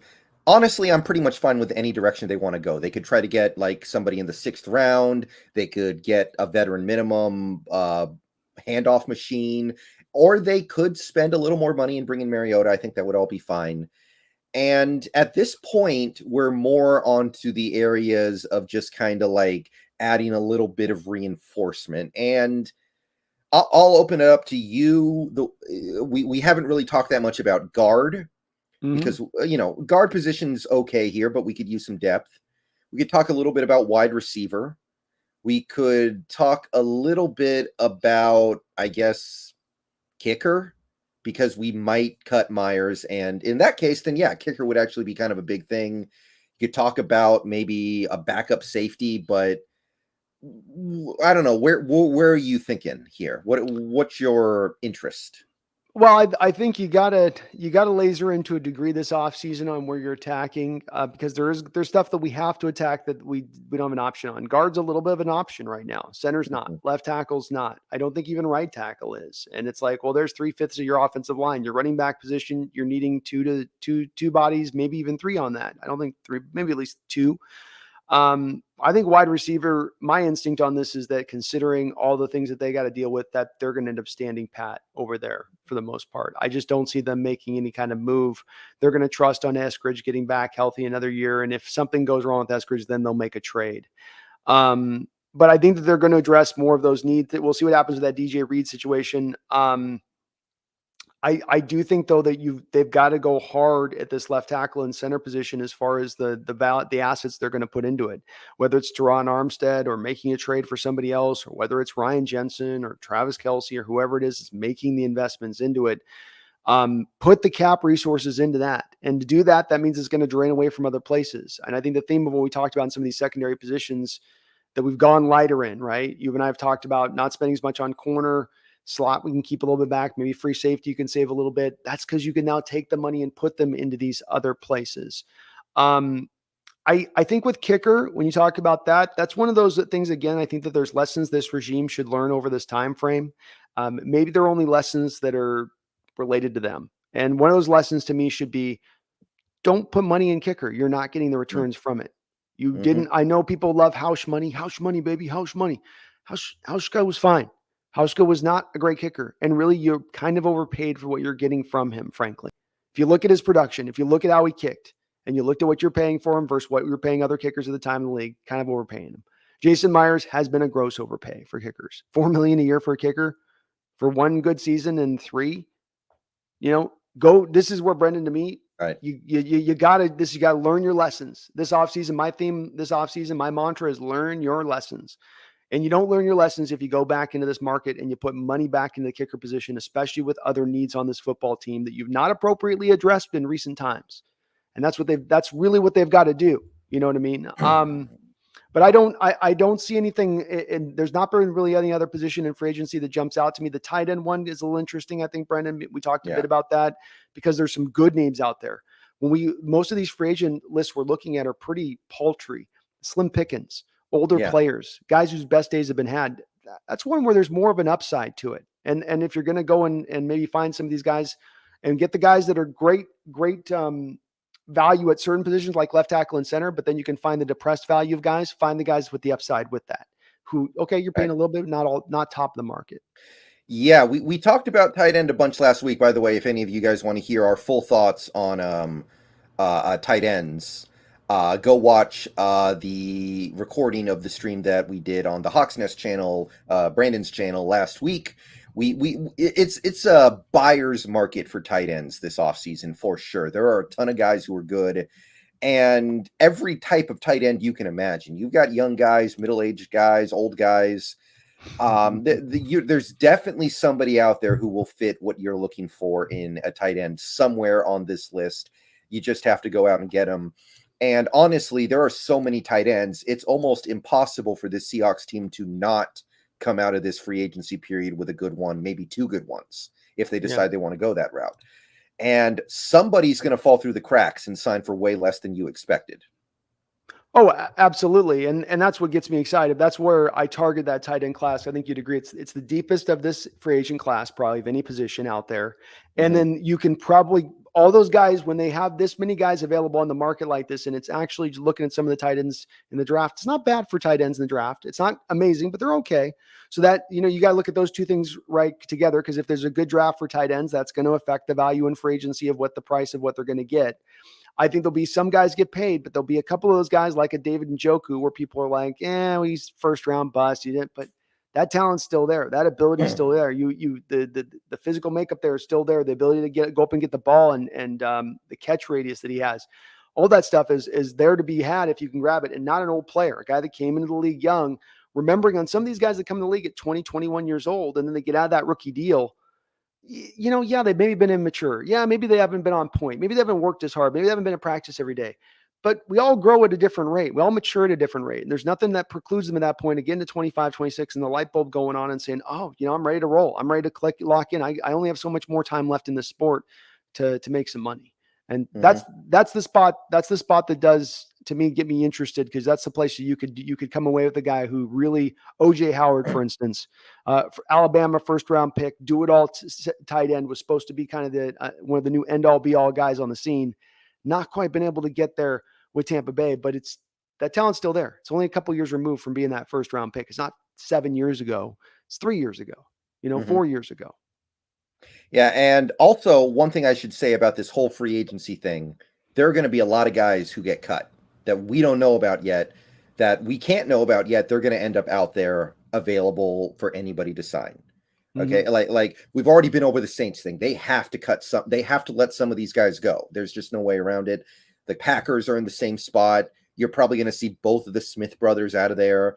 The Cowboys are going to have to cut guys. The Vikings are going to have to probably cut Danielle Hunter. That you mentioned the tight end last week for the Cowboys. Blake. Oh yeah. Dalton Schultz is a free agent. Their other tight end is Blake Jarwin. They may end up cutting him, I guess. Yeah, I think, it's a possibility. Like you said, they're going to have to clear space, and there's going to be guys they probably don't want to get. Jerry's going to come in there and go, I don't want to let him go. Jerry, got to let him go. I don't want to let him go. Jerry, we got to let him go. I don't want to keep him. Get rid of that guy. That guy's good still. He's young. I don't care. I like him. Okay. Like something like that where comes in overruling. Yeah, they have a lot of work to do just to get under the cap, though. So we'll see how they end up deciding to address it. Like, I think Amari's gone. I've always kind of had a thing for Amari Cooper. It's kind of too bad we don't need a receiver right now, because always kind of like that guy, and I think he'll be available. Charles Riley, thank you for the $5. I heard the Hawks were going to bring back Dunbar, but he broke into the VMAC and stole the money from a card game from Pete and his coaches. How did we lose that trade? We traded a 5th-round pick for a cornerback who was like PFF's biggest crush, and we somehow lost that trade. I'm not over that yet. I don't know. It was such a steal at the time, man. That was one of those ones where you're like, that's how you do it. That's how you get them. And then you just, oh my God, dude, really? And then he comes on the field. I remember when he came back after the whole offseason thing, and he does the story out, and he goes, yeah, I didn't even really work out this offseason. I was just up in my head a little bit. You didn't work out. You're a professional athlete. You didn't work out. You didn't work out. And you saw it. He looked he had that kind of soft body on the field. He gets injured, and oh my God, that one blows my mind when a professional athlete goes. A couple of years ago, I think the Buccaneers shooter Middleton said that. He's like, I didn't even shoot a basketball this offseason, over the vid offseason, the pan. And it's like, what? Well, a lot of basketball players don't work out in the offseason. They all show up fat, like James Harden, Carmelo Anthony, Chris Paul. They all show up in that first game, and they just got they're just big, and they play it off after a couple months. And I think at this point, NBA teams just kind of live with it. They're just like, okay, fine, whatever. We can't make you guys work out, I guess, but it's a little silly. Yeah. Oh, it is. It's just that's your job. It's all you got to do every day. You're not behind a desk. You don't type anything. You aren't putting together spreadsheets. Like all you got to do is just go get a couple hours in of running around a little bit, and you're good. It's like, nope, can't do that. So, whew. All right. So that's about it for the free agency extravaganza. We broke it up into 2 parts this offseason. And I think we did a pretty good job covering everything. We will continue to cover things. I think the first day the Seahawks can start re-signing players is the 17th. They can start bringing back their own guys. And then sometime, I think a month later, like 5 weeks after that, you will start seeing teams agree to sign outside free agents. So there's going to be some pretty good stuff coming up here. But before we end the show this week, let's spend a couple of minutes talking about the defensive coordinator hunt, because we haven't heard a whole lot new here, but we do know that Sean Desai is currently without a job because Matt Eberflus came into Chicago and he's got his own defensive scheme and it don't jive with what Desai was doing. So Desai is out, but we also heard that he's interviewing with the Raiders, and that makes some sense for him to pick up if the job offer is out there. So how do you feel about Desai? Because there's a lot of excitement in this fan base, I think, for getting him in particular. Well, I think the excitement's largely driven by the fact that he's not an also-ran or an obvious Carroll yes man. And that a little bit of the excitement gets derived from a lack of what he's not, which tempers my excitement for him a little bit, because then that becomes a little bit about what the greatness is of what you're gaining and more about what you're avoiding. Look, Sean's young. He obviously has risen through the ranks in a way that's very hard for coaches to do as quickly as he has ascended. There's some built-in reasons for that with why he got the defensive coordinator job last year to excel as he did. You need a chance, and not all the guys get a chance. And when he got a chance, he ran with it, and he ran with it with personnel that weren't that great last year. I mean, they did a decent job in that respect.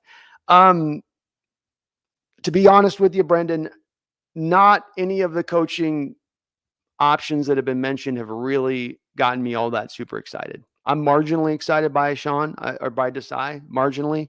Donatel makes me raise an eyebrow, and Hurdle makes me, do the Captain Picard, what's the meme on that one? I forget the one where, the face palm. That's right. The face palm. There you go. Yes. Thank you. It makes me do the Captain Picard face palm. Yeah. I hear co-defensive coordinator between Hurdle and Donatel. That makes me do a double face palm. So when I arrive, I'm almost a little bit dismayed by this with the search as much as anything, where I'm going, yeah, Desai's good. Maybe. I do think, again, as I go to the thing that gets me most excited with him is he has the most boom or bust potential. Like if he's a prospect, right, he'd be the DK Metcalf type prospect, right? Like, well, this is either going to be really, really good, or it's going to go off its rails. Carroll's going to back him into a corner, put baby in a corner, tell him to know his place, and run the show as he sees fit. Yeah, I mean, I would argue that with Pete here, there is no defensive coordinator in existence that you could get that would excite you. Like, you're not going to get Brian Flores. You're not going to get you're not going to get Wade Phillips. You're not going to get somebody who's doing anything crazy or exotic, or somebody who's. I don't think that guy exists. I don't think it's possible. So we're working. I've already kind of made my peace with the fact that you're not going to bring in a defensive coordinator who runs the defense his way. Right. You're bringing in a guy to do what Carroll wants him to do. Within those confines, I do think Desai is probably one of the best, among the best you could get. And he's a guy who is climbing the ranks as a NFL coach so quickly, he may end up maybe even being a head coach one day. And I think there's a lot of excitement behind him. So I think that's probably the best you could do. I still really like Donatel because he has so much experience and he's actually accomplished more in the NFL than Carroll has, in a certain way of looking at things, I guess. Mm-hmm. So, yeah, I think that it's pretty obvious that no defensive coordinator we hire is going to drastically change anything. No, and I think KJ Wright, certainly for any of those people who and there's a lot of, I'm sure they've been in your chat, fire Norton. Any of those people that really still land on that spot of fire, that it's all about the defensive coordinator. Go listen to KJ Wright's comments on the recent podcast that he did with Duggar, Michael Duggar. I forget, he's got the hyphen. I'm gonna call him hyphen. And listen to those comments, because he's telling you. It all basically boils down to Carroll at the end of the day. This is not about the defensive coordinator. This is Carroll's defense. And for any of those that were fighting against that, who've been fighting against folks like me and Brendan saying, I know you guys like the thought of, let's get rid of it. It's all Norton. It's Norton. It's Carroll. It's his. You have a player in KJ Wright who's played here the last 10 years, who's telling you bold-faced out. They all answer to the gray-haired man, quote, unquote, answer to the gray-haired man. He's the one who runs it. And he said it about 10 different times over the podcast, not just once, but about 10 times to reinforce the point that that's what this is. I go with Donatello as you do for that reason with it. Again, accomplished more than Carroll. He's the one guy of the defensive coordinator candidates who can push back up against Carroll and actually maybe get a little bit of traction in doing so. I don't buy that Hurd will be able to do that. I don't buy that necessarily Desai will be able to do that. I think Desai will be put into the same corner that Waldron got put into this season, because Carroll will eat the young a little bit. Oh, you brought up the podcast. You brought up the podcast. You opened up that can of worms. Now we're gonna have to spend a couple minutes on that. Oh no! Why did you do it? Drama alert! First, one other thing I should say about Clint Hurd actually is his door to the Miami Hurricanes job is closed. And I have theorized for a little while now that we were going to promote him because we didn't want to lose him because he was going to take the Miami job. Now he can't take the Miami job. It would surprise me if he just kind of went back to the DL job with his tail tucked between his legs and we just move on. So I'm kind of hoping that he's out of the running for that position now. Well, if he's out of the Miami job, then that to me is an indicator that he's gotten that promotion. To me, beyond the defensive line position, because he obviously, being the defensive line coach wasn't enough before, which is why he accepted the defensive coordinator job. So to remain, to me, would be an indicator that they gave him something more than what he wasn't happy with in the first place that precipitated the change of positions. And by the way, last year he was apparently also the assistant head coach, which I don't know what an assistant head coach does, but that's kind of weird, right? It's kind of weird. Yeah. I just all these titles, and again, like what we're blaming it as just to bend out the back of what KJ said. We're just gonna put this all on Norton. Weren't any of these other cooks in the same kitchen as him? Weren't they all stirring in the pot? Weren't they baking? I think I saw them all in there. What was it, just all him? Was he burning all the stuff? Is he burning everything on the fryers? I don't buy it. Charles Riley, thank you for the $5. Yes, please get the Seahawks the guy without a job, because that makes me think he's valued. But here's the thing. Desai didn't get fired because he was bad. He got fired because they brought in a head coach who runs a different defense than what Desai was running. I mean, Desai honestly did some very impressive things. He had the Bears number 6 in yards allowed, despite the fact that they had a garbage offense that kept turning the ball over. Like that's a pretty good that to me is a pretty good showing, especially when they lose Khalil Mack. Yeah, Wink Martindale for the Ravens got fired. That's getting let go of a job. Desai was not let go, but released along with everybody else in the coaching staff under Nagy. So it's a little bit of a different deal, All right, so before we go, I guess we're going to talk about the couple of comments by some former Seattle Seahawks players, because I know a lot of people are buzzing about this right now. I get it all day in my stream, in my comments, Discord, everywhere, man. It's everywhere. We got to talk about this for a second here. Not for too long, I don't think, because I don't care what Richard Sherman has to say about this team, okay? He's not a Seahawks fan. He has no interest in what we do. If anything, he wants us to fail more than he probably wants us to fail more than anything else. But so Sherman, Cliff Averill, and KJ Wright all had some things to say. Yeah. So what did you take away from that whole thing this last week? I do have some thoughts, and I wish I could be as zen as you are about this stuff. I need to be more zen about it, but it does gaslight me just a little bit more than it should. Uh, I think you got to kind of separate all of them a little bit when it comes. Sherman's the most egregious to me. Like you just said, my inclination's been on this is that the second that he left here was sort of scorched earth as far as everybody in Seattle is concerned. I thought his comments were out of pocket. I thought that they were disrespectful of the Seahawks fans, a fan base that has supported him throughout this, whatever's gone on. I think that there's been some things he's done at times that have not always been endearing, blowing up on the sidelines, telling a reporter that he's going to get him to lose his job. Look, I love Sherman. I was a backer of Sherman last year. You and I were doing podcasts where we're saying sign the guy. But when I hear him say what he said in that podcast, it makes me bail off him as just about as fast as I could bail off of any player that I support. To me, it's a little bit of pissing on your own legacy a little bit. You want to say that in 2005, we were happy to be there in the Super Bowl that was stolen from us? We were just happy to be there. He seems to think and believe that life began when the Legion of Boom arrived, that there were no Seahawks fans or any Seahawks fan dumb, or that we were just dumb before they arrived and showed us what true greatness was. It's a slap in the face. It's a little bit of, again, I take onus with it, and I'm gonna be a little long-winded with this, Brendan, because again, this triggers me a little bit. I don't understand where it comes from, where people support you in that way, and then you're gonna come back and say something like that. We were just happy to be there. Why would you say that? Why would you say that? And the only reason he said it is so he could hammer in his point about the greatness of Legion of Boom. See, it's him making his Legion of Boom era team. It's brightening that star a little brighter to do it at the expense of that 05 team. And I take onus with it. I really do. And it's an important part of this discussion too, Brennan, because it's these people that think that life in Seattle, as far as football was concerned, began when Coach Carroll or Russell Wilson or those crew arrived. And it didn't. We were here for 30 years. We've been here the whole time. Okay. And that 05 team was a great team, deserved to win that Super Bowl. And those were great fans that supported that team throughout that time. And kicking dirt in their face doesn't do anybody any favors at all. At all. And frankly, the entitled stuff, let's deal with this, the spoiled entitled stuff that we hear, that crap, they can miss me with that too. Me with that too.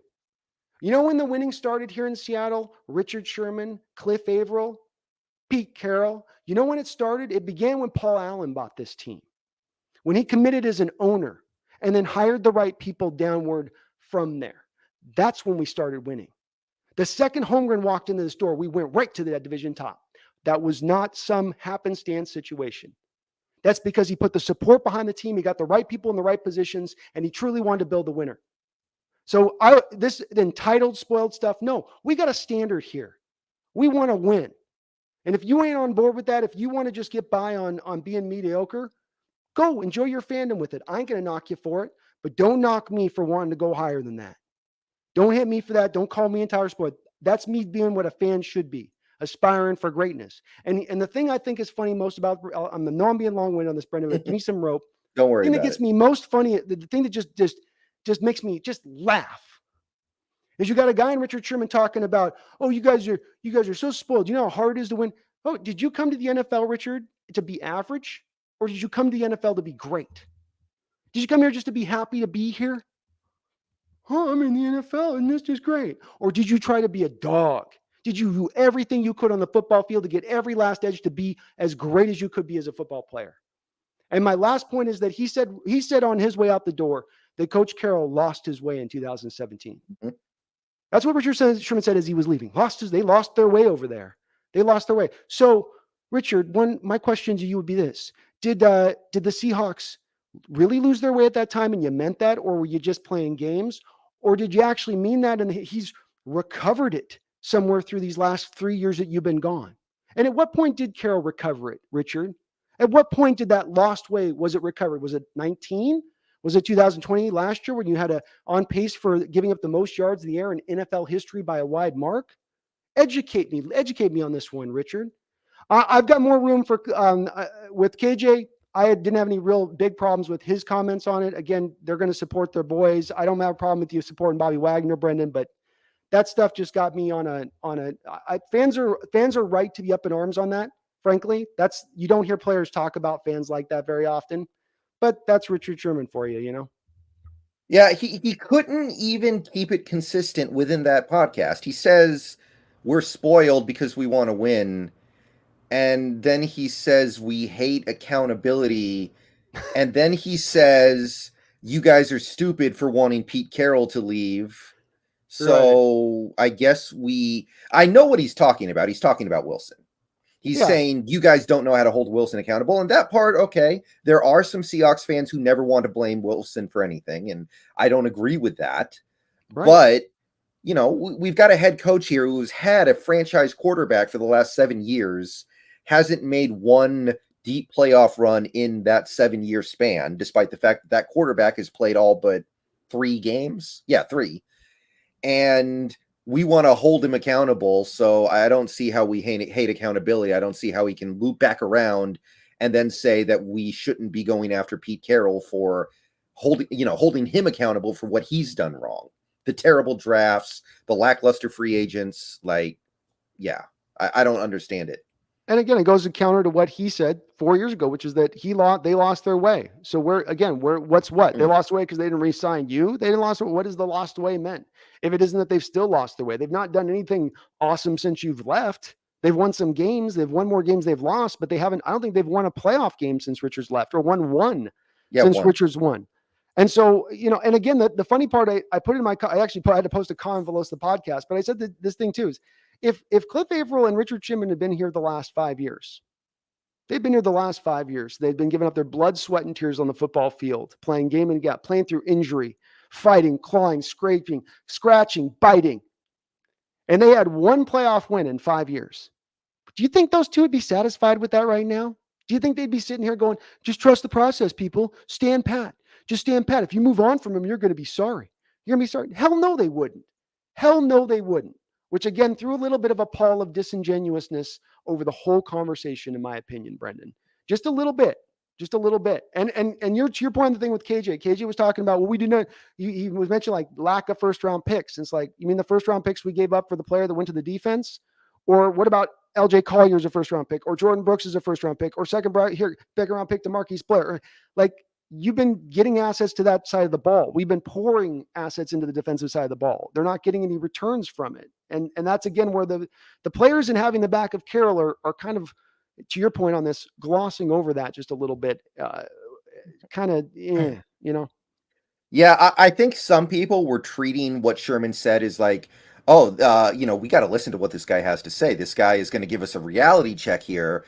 But I feel like some people need to realize that he does not have our best interests in mind here. If anything, he has our worst interests in mind. He doesn't like us. He doesn't like this team, and he doesn't like our quarterbacks. So you can't assume that anything he says is coming from a place of good faith. It's just, now that doesn't mean everything he says is illegitimate. I think he probably said some good things in there. I think he's capable of saying some good things, but it kind of, he's coming from a very self-centered point of view here, where he feels like he got done wrong when this team let him go when he was in the middle of an Achilles tear. And he feels like he probably thinks he's greater than he actually was, as hard as that is to do, because he was great for a long time. But it kind of reminds me of after Donovan McNabb retired, he would go on First Take with Skip Bayless, and they were debating like, who is the most underrated quarterback of all time? And Skip was saying Tim Tebow because that's what his thing was at that time. And McNabb was saying like, no, it's me. I'm the most underrated. And I'm like, if you are the one who has to come out and say that, that's really not good. That's people are going to, you're going to come across as being way too, I don't know. It's too much of something. That's what this Sherman stuff reminds me of, because he also said like, hey, Seattle hasn't had an all-pro corner since I left. Well, it's hard to have an all-pro corner. There are only a few of those every year. Like, we've had good corners. I don't get it. Like, what? Again, most of what he said to me, it was pretty much almost all was missing for me in what he said. Because a lot of what where he'll say one thing and then it's over to wait, but you're saying this, but then you're saying this, which doesn't seem to go together with this. And again, I think you're right. He's got his own personal bone to pick in this. He can't separate himself from his own personal dismay at them leaving, or them choosing Russ over him, or them choosing Russ over the defense, or whatever it is that he's saying with that. I don't think he can kind of get around that a little bit. And that's drives a little bit of his own talk with it. And I think with Cliff too, the thing we have to consider with Cliff Averill is that, look, there's a little bit of a dog in this fight, right? He's got a pass rush camp thing that he set up in Seattle that has Seattle players going to it. I would imagine that there's probably money flowing from Seahawks organization into Cliff Averill's camp. And is Cliff Averill going to come out and say, yeah, Carroll needs you move on from Carroll? Probably not, if that's the case, right? Is that a leap of logic to say that? Yeah. Yeah, I don't really have so much of a problem with what Cliff said. He said he didn't say anything that bad, I don't think. I don't agree. I'm not. It was more of what he just, that they're not saying. It's again, that it's more of the, where are the players saying Carroll needs to adapt here? He needs to get innovative. His scheme has gotten a little stagnant here. They need to, where are those guys, rather than them just doing the, which I'm not hating them on. They're back in their former coach. I love them for the loyalty on it. Awesome guys. I do, but it doesn't do anything for us on trying to drive the truth forward as to what's going on with the team and how to fix the problems as we go forward. Charles Riley, thank you for the $5. Don't judge Sherman. He'll be given a doctorate by the Domestic Violence Association because all this stuff is BS. Besides Russ, learn that, live it. Yeah, I mean, I don't feel the need to go into Sherman's personal life over this stuff, but yeah, he does have his own issues that he might want to take care of before he starts telling us what we need to do with our football team. So, and the last thing we should go over with this whole podcast business real quick was something that I think it was KJ and Cliff said about Wilson. They basically said they both said they think he should take less money. And I think you and me have already kind of debunked this idea that we don't have enough money because of the Wilson contract. We've been over the numbers. Look, if Wilson wants to take less money, then I'm not going to argue against it. That's great. But that's not really the problem here. The problem is how we spend the money that we get. Yes. So I'm not big on that, but the interesting thing there to me is that they would come out and say that because in my experience, players usually have other players' backs. They don't get into money spats. At the very least, they stay out of other players' pockets. So the fact that two former Seahawks would come out and say, hey, I think Wilson should take less money, it makes me wonder if maybe those guys aren't that close with Wilson either. It's been a going theory of mine for a very long period of time is that there's not a lot of that locker room from that Super Bowl era that are they're friendly with Russ, but are they friends? And, there could be a bigger issue at play here in this discussion about the nature of your leader of your team and his relatability with the rest of the team, or whether it's maybe better for him to have a little bit of a distance. Maybe there is you have the rest of the team, you have the quarterback, and the quarterback's always up on that pedestal, and that's just the way that it rolls. But this seems to be a little bit with Wilson going even beyond that, doesn't it? It feels like it's a little bit more than just that kind of separation. I don't know if it's a personality thing or whatever it is, but there's been enough guys on this that have been kind of like, there's obviously a little bit of a lack of connection at times in the background of the locker room between Russ and some of the players in the locker room. Maybe not everybody, but some of them. The money thing, you're right. They've not spent their money right. Again, you would have maybe some upper hand on this as the Seahawks front office to say this. If you had, for instance, I don't know, not left $11 million on the cap. Like how do you go to Russell and say, Russell, take less when you left $11 million of unused money on the salary cap in the first year in 20 years that the salary cap depressed? How do you make that argument to Russ at that point? And I'd like to make that Brendan. Here's the thing. I'd like to actually make this argument to Russ.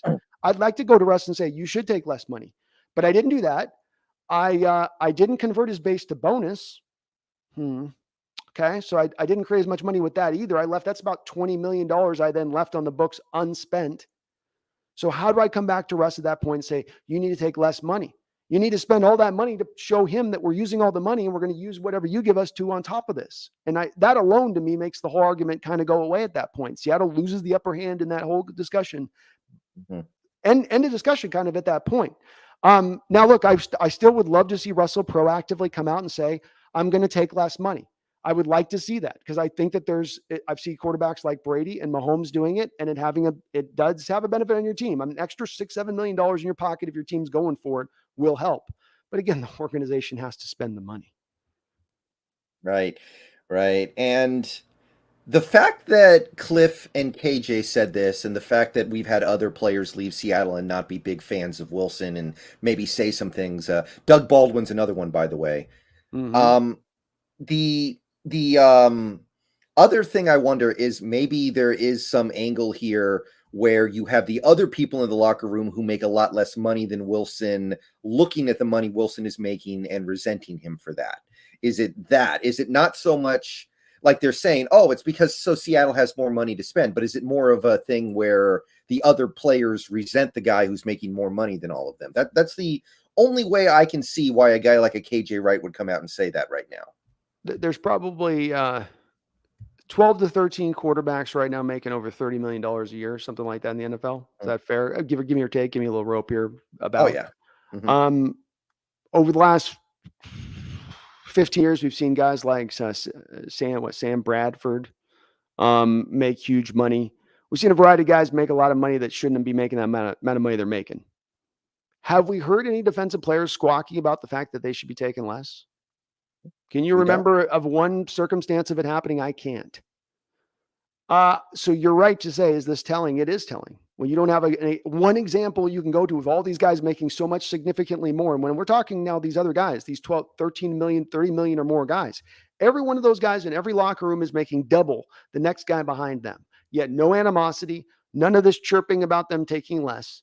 I think it's a clear, easy way for them, Brendan, to go at Russell and hit him on something that's straightforward that people can't counter, right? Because you can go, Russell just doesn't, buy into throwing the short and intermediate game enough. And other people can counter and go, yeah, but he does the deep stuff so great. And then it becomes this bickering thing, right? Where you can come and hit Russell with, well, he takes all the money that he possibly can.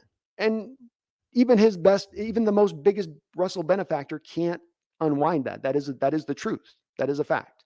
So that's the place I think they know it's like a soft underbelly that they can land on Wilson, and it'll hit and stick a little bit because of how much he's asked for and taken in negotiations. But I do think you're right at the end of the day on this. And if there's a trade this offseason, Brendan, this will not be a small part of this, right? If there is a move of Russell Wilson this offseason, this will be a factor of it, is the relation of the locker room and whether or not there is an endearing spirit that is being fostered by our starting quarterback with that locker room or not, Yeah. And if Wilson can get back to playing at the level that he was playing at in 2019 and the first half of 2020, he's going to be worth that money. Mm-hmm. There's no doubt in my mind. I had no problem paying him that money when he was playing at that level. And my problem over the last year and a half has not really been we're paying him too much. My problem is that he's playing bad. It's not like if we were paying him less, I would be okay with him playing bad. No, if you're playing bad, I don't want you here, period. Yeah. So to me, it's not even really about the money. It's very interesting to me that the players seem like they're not willing to stick up for him on this. Because in my experience, players will stick up for other players. Yeah. Michael Vick got convicted of killing dogs, and his teammates still stood up for him. I remember the season after Vick went to prison, his former teammates were wearing shirts under their jerseys saying like "Free Mike Vick, Free Mike Vick," and I'm like, you guys know what he did, right? But no, that was still his guy. That was still their guy. So for players to repeatedly show that they're not willing to side with Wilson on something like contract negotiations, it surprises me. I think it should surprise you because this is normally it's status quo in the NFL. Guys don't look at other guys' pocket. Guys don't talk about this type of stuff. There's a reason they're doing it. There's a reason they're saying it. Some of this has to go to the fight that's ongoing right now amongst the fan base and amongst nationally and amongst everybody about, is it Carroll? Is it Wilson? Who's at fault? What's this? The blame game that is rolling around and swirling around this organization a little bit right now. And that this is part of them firing their shots across the Wilson bow, supporting their coach, which again, I like that they're doing that to a degree. Again, some of this stuff, I don't know if it's really accomplishing much other than potentially, again, some of this could be a little bit of groundwork to the Wilson deal, where they're setting this groundwork. Well, he didn't take less money. And I know it's Carroll's been here for the winning years. I'm not entirely sure. It keeps coming up, this type of stuff. Again, the locker rooms are weird things, Brendan. these guys and the dynamic that's at play in that locker room is a tenuous thing. It's fragile. You can have teams that say this year we were locked in. We knew we were going to the Super Bowl by the way that the locker room bonded was together. And others were like, I knew that year we were going to be out. Just the next year we came back and it was just different. They got rid of this guy, that guy. It matters. You need to have your leader as a guy in there, I think, more than a guy on the outside looking in, more of a guy that's got like the glass box around him as he's walking around a little bit, which is a little bit of the feeling I'm getting at times from these guys with Wilson. Yeah, I think that's definitely a reasonable assessment of the situation right now. I don't know how this is going to go, but it is going to be pretty interesting. I can't think of anything else that I really want to talk about Seahawks wise right now. So anything else from your end? No, I think that pretty much about covered it. So we got through a good on this. I'm excited about this free agent period. I'm excited about this offseason we have coming up. We do need a couple of these dominoes to fall though. That's for sure. Right. So next week, the stream will be over on Brandon's channel. It will probably be at a different time because I'm going to be occupied during that time of day. But we should be doing another show next week. Not 100% sure what we'll be talking about, but we'll find something to talk about. There's always something going on in the NFL. We're a week and a half away from the Super Bowl. That's going to be kind of interesting. There we go. I think I know who we're all rooting for, but nevertheless, we do have a game to play. Rams fans have already started coming into my comment section, Brendan. It's already begun. Winter is upon us. Yeah. If we all just moved over to Twitch, there's no comment section on Twitch. I'm almost there. We'll just go tandem it, man, because I'll tell you what, they're already coming in like, just enjoy your Super Bowl, okay? They're going, this is what you get for your hate. Like, okay. Yeah. I mean, I'm not even really hating. There's some feeling of authenticity with that team, but I wanted the Seahawks to build that team that way. I would love to have a team that would go out and actually bring in new players and not just constantly go, oh, we trust our guys. We got a guy that we like. No, they went out and got a guy they knew was good. And I respect that.